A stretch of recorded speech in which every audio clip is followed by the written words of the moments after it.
Hello everyone and welcome to Action RPG. I'm your host Aaron, and for today's video we're headed to the world of Last Epoch. The day has come. You have all been so patient, and now we can get our hands on 0.8.3. Now everyone keeps asking me, Aaron, are you going to break down the patch notes?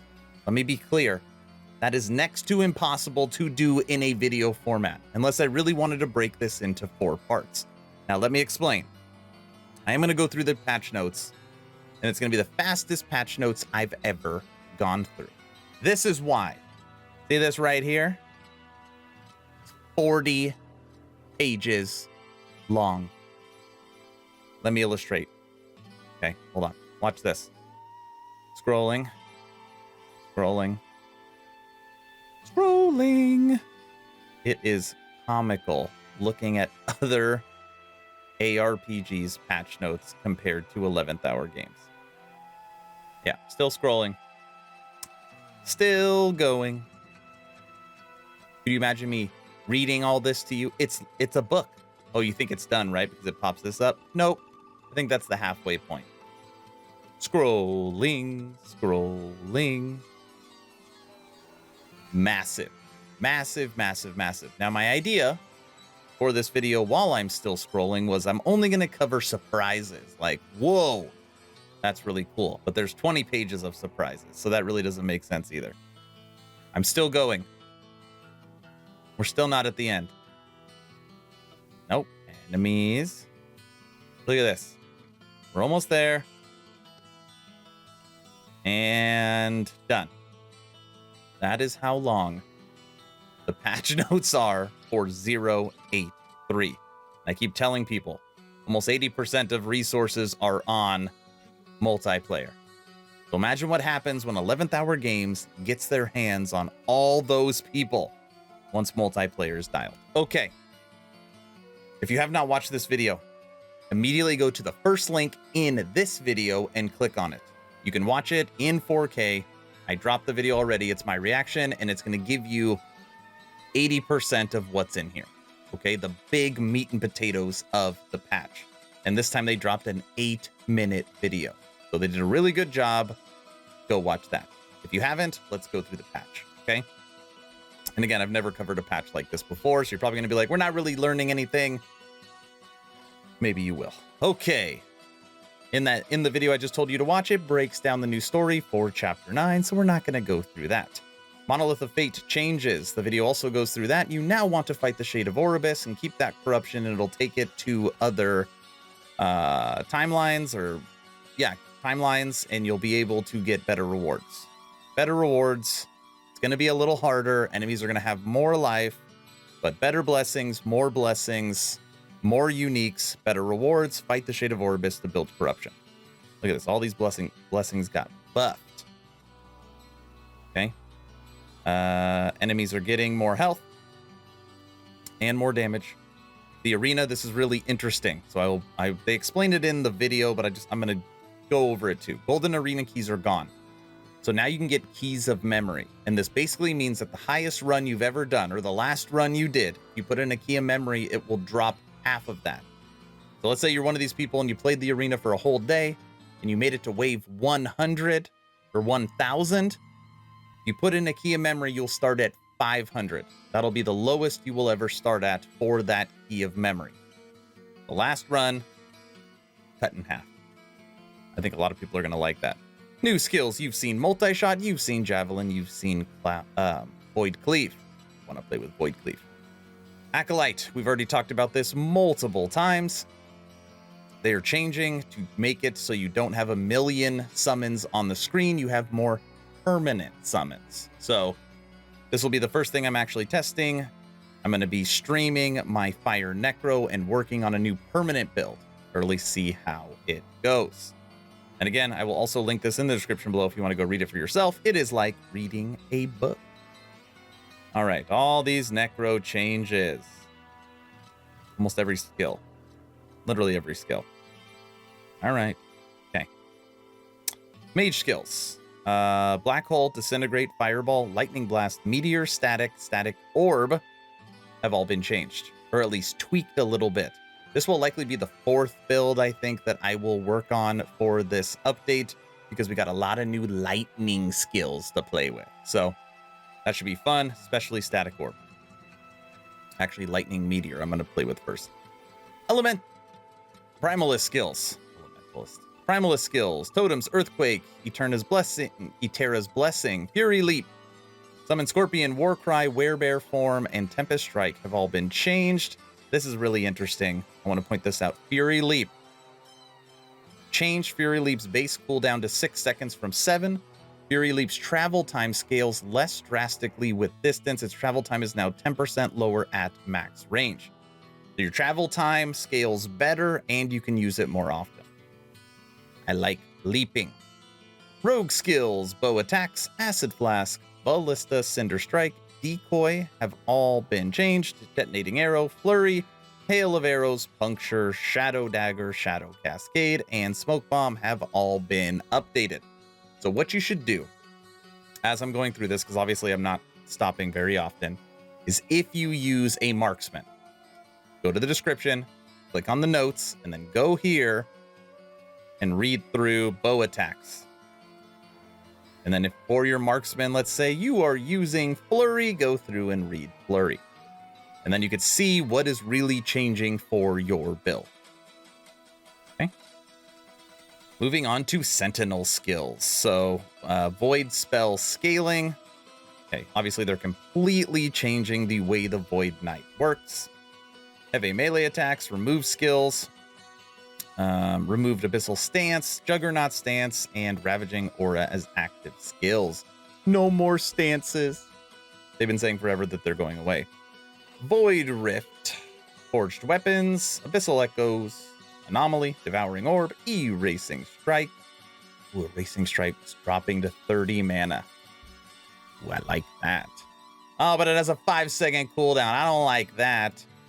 Melee attacks deal 50% more damage as 13% smaller radius. Oh yeah, that is a completely gains plus 2% spell void damage per vitality. Have to change all this. Okay, look at this. Skill tree changes. Look at how many are coming. This is just Void Knight. Whoa, Holy Aura. Holy Aura. Flame Burst now requires 6 points to proc when Holy Aura is activated to be required. Flame Burst deals 30% less damage. Ooh, Flame Burst has new VFX. That's fun. Forge Strike. Judgment. Forge Strike and Judgment are basically new skills. Okay. Lunge. Skill tree changes. Rebuke. Drive. Smelter's Wrath. Smite. Warpath. Oh, by the way, really interesting.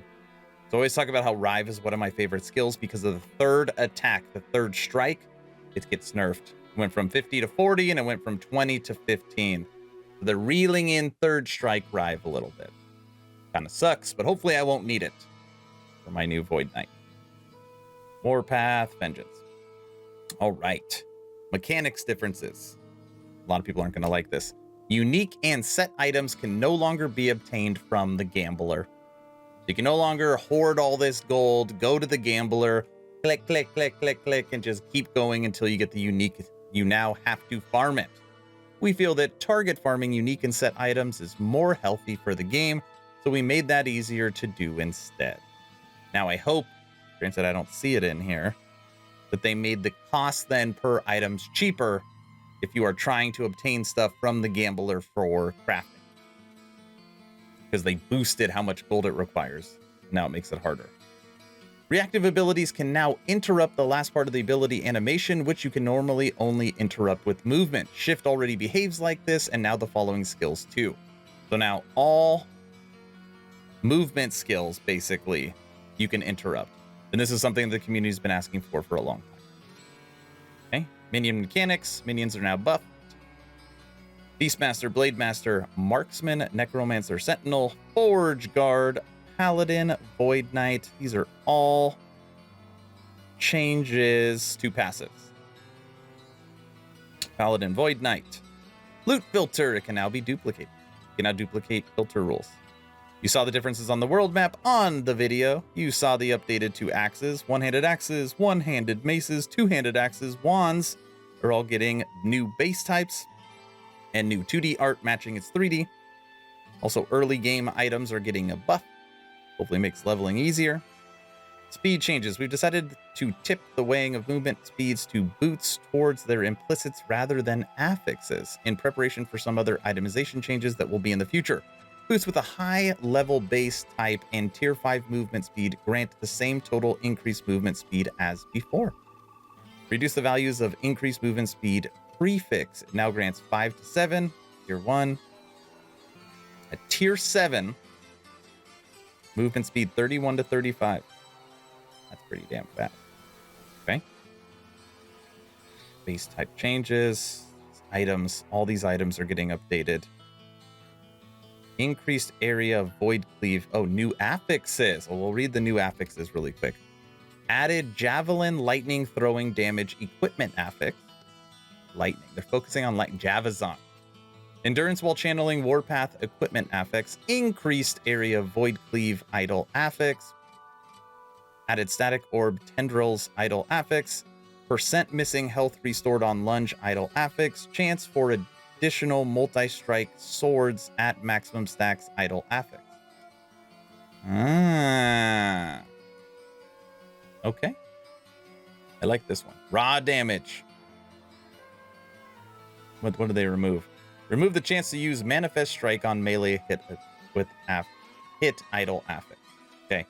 Potions, they did a lot with potions. They changed a lot of the affixes, removed a lot of the affixes. So potions should feel pretty different, but I'm sure you're such a good gamer. You don't have to worry about potions.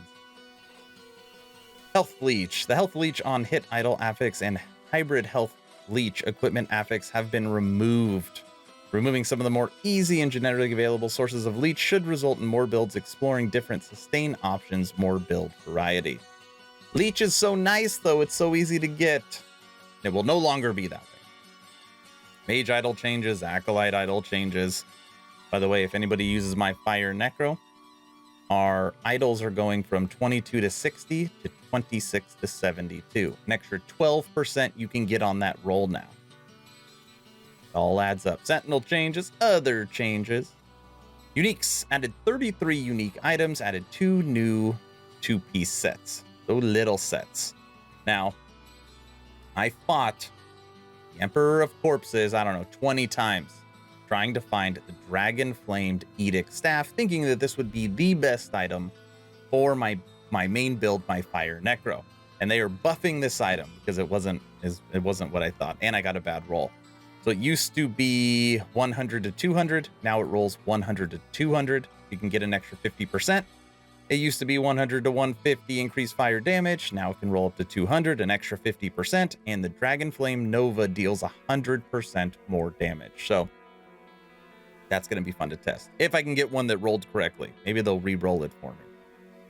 Rain of Winter, Riverbend Grass, Shroud of Obscurity. All these items changing. All of this stuff.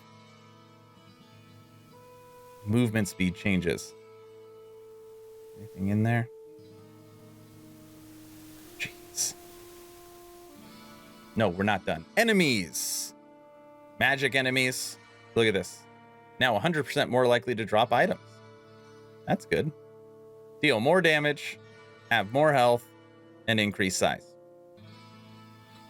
Told you they're trying to make it harder. It's because of power creep, right? This is how it goes. They give us all these amazing items, and the only way to not make us too good is just boost enemy life. But you have to be careful with this because then you get into Diablo 3 realm where you're ticking, 700 billion damage. Nobody likes that. Other changes. Slightly reduce the area level. Okay, man, this is all little stuff. Visuals. Primalist new model. We've seen that multiple times. Ground visuals for multiple skills now scale properly with other increases. Acid Flask, Meteor, Warcry, Fury Leap. That's pretty cool. Something that is not talked about a lot. Music. And I actually think that this is something that has been lacking in last Epoch. It's inconsistent. Sometimes it works, sometimes it doesn't. They've added 21 new music tracks. And they give you some examples. We don't have time to listen. Link is in the description. Then they added all these different sound effects. They updated controllers, and then optimization. The frame rate limit option is now enabled by default for new and existing players. The default value is now 60, and all these optimization things are in here. People always ask for optimization. Every single update, they throw something in. Let's hope this all improves. Let's read one. Improve the performance skills with different visual variants. Sounds good to me. And then bug fixing. Acolyte bug fixing, Mage bug fixing, Primalist bug fixing, Rogue, Sentinel, Mechanics, passives, items, user interface. Fixed a bug where Chinese characters would not be rendered correctly in chat for players without Chinese system font. See, they fixed that. That's good. And animations. Fixed the bug where the rogue wouldn't transition to stun animation, blah, blah, blah, blah. Not important. Okay. Let's get back to the top. 0.8.3. Did you get it all? It was very fast. I know. I wish I could sit here and read every line to you. This video's already, what, 15, 16 minutes long? Stop watching me. Or maybe you're watching me on a second screen. Update Last Epoch and go play 0.8.3. And maybe you don't own Last Epoch. Well, don't worry. In the description below is my Nexus store. You could click on that, buy a copy of Last Epoch. Supports the channel, and it's the exact same cost, and it gives you a Steam key. I would really appreciate it. 0.8.3. I'm going to be playing this all day. I'm going to be streaming it all day. And we're going to be doing our wheel giveaway today. Excited. We've been waiting a long time. Hasn't even really been that long. Today, let's hope it's worth it.